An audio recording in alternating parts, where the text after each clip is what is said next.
India has the largest schooling system in the world, with around 50% of its school-going students enrolled in primary grades. But primary schooling hasn't translated into learning. Nearly 73% of children in class 3 cannot read simple texts or use basic math to solve daily life problems. Children who haven't learned to read by class 3 rarely catch up later as the curriculum becomes more complex and abstract.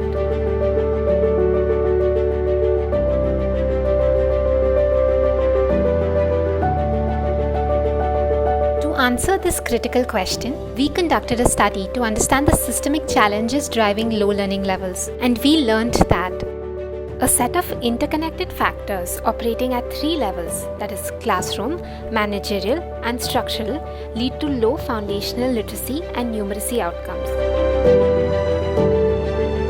When children enter class 1, they're already far behind where the curriculum expects them to be. Even when children are in schools, they receive limited exposure to literacy and numeracy instruction and are primarily taught through rote methods.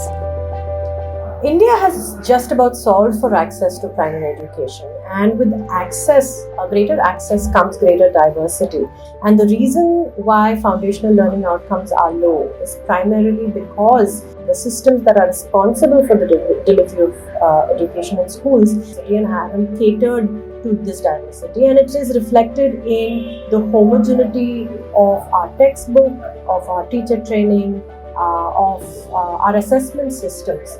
And I think if these can change to factor in for the diversity of children in our primary classrooms, then we will see things improving. Teachers receive inadequate support to improve their practices. Schools are held accountable for checking the boxes on inputs and processes, and not on whether children are actually learning. In early grades, learning is not visible to parents or system stakeholders. Hence, the focus of the entire system is on things that are more tangible and visible.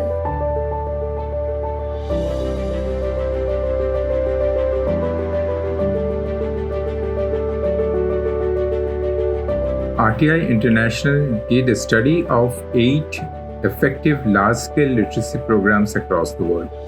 And some of the things that they found common across all these programs are: 1, explicit and systematic reading instruction by teachers; 2, print-rich classrooms with child-friendly books; 3, structured teacher guides that help in the teaching; 4, teacher training that focuses on demonstration and practice; 5, structured teacher support at the school level; 6, a consistent monitoring of teaching practices and program implementation; and finally, systemic ownership that leads to a gradual release of responsibility.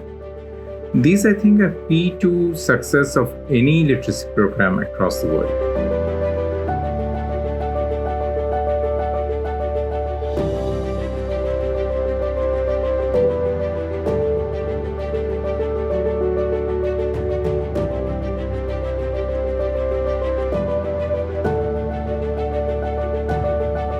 As states go about designing their respective FLN missions, I think there are going to be a few critical factors that will determine their success.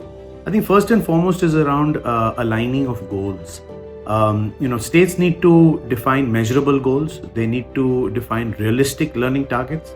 Also, they need to move away from an input and process-oriented environment to a more learning outcomes-based approach. I think the second is around providing academic support to teachers.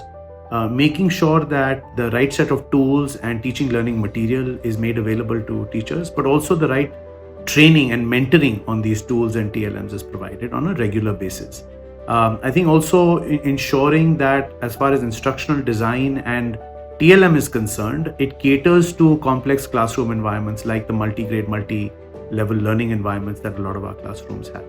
And thirdly is around monitoring. I think to make sure that states are continuously monitoring the progress that both teachers as well as students are making, and more importantly, to use this data in a manner that they can course correct on their programs, rather than anything else. I think if these factors can be put into place, then there's no reason why states will not be successful in their FLN journey.